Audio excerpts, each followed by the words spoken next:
You could say that the more things change, the more they stay the same. We're here at Portrait Society Gallery to see the work of 3 photographers spanning 3 centuries. The work of Charles Van Schaick, Eugene Von Bruenchenhein, and Shimon J. Lindemann is featured in the new exhibition, WIS-CON-SIN. We're here with gallery director Debra Brehmer and gallery manager Nickalls to check it out. Let's go, look at this.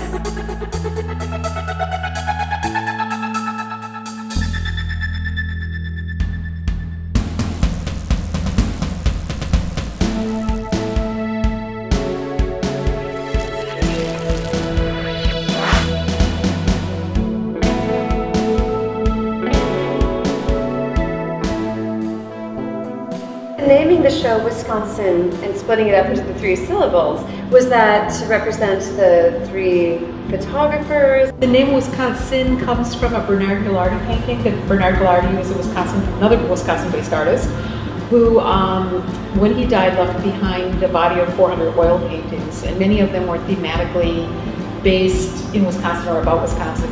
And I just thought it was interesting that, the book Wisconsin Death Trip emphasizes the oddness of small town life, the tragedies and the eccentricities. Julie and Johnny's work also looks at kind of that scrappy side of what does it really mean to live in rural areas in the country.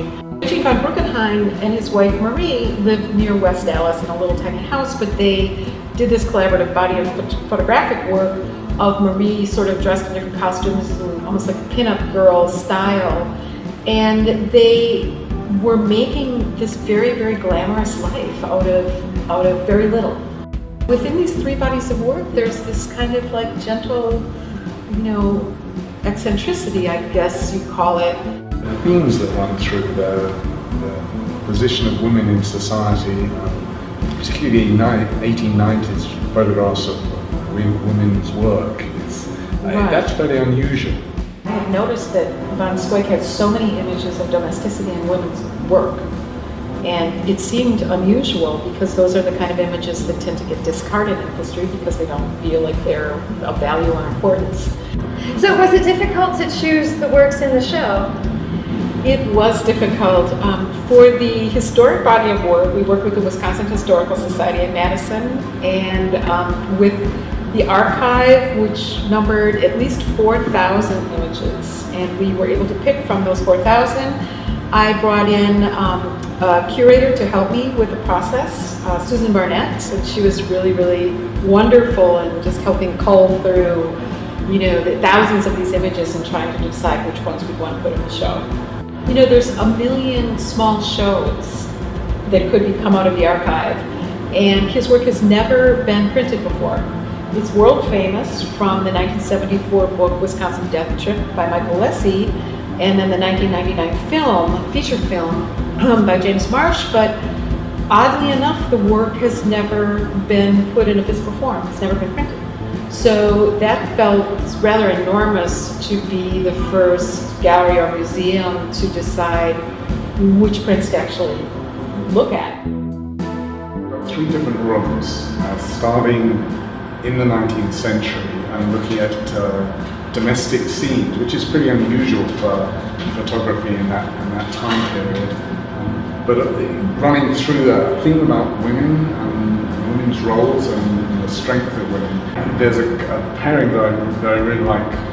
Julie and Johnny took a pair of 2 teenagers, and we think we invented teenagers in the 1950s.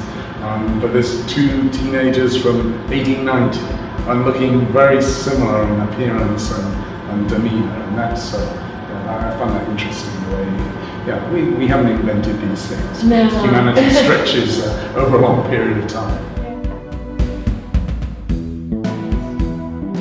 The structures, the detail, the structures of the pictures of people there, prize cockerel or His first band from 1983, Hollywood Autopsy. African-American barber in town. Black River Falls, very dignified, and this was his wife. He was apparently 24 years old when the picture was taken. The studio portrait of Shimon and Lindemann, portrait from 1992 of a stripper in Manitowoc. Julie and Johnny often use antiquarian photo processes. Old cameras, sometimes it's actually on this wall a little bit hard to tell what century the images are from. Check out this show at Portrait Society Gallery, Wisconsin. Deb, thank you so much. Thank you, It's been a Kat. pleasure. Tony, thank you so Kat. much. Yeah. All right, and join us again next time when we'll look at something else.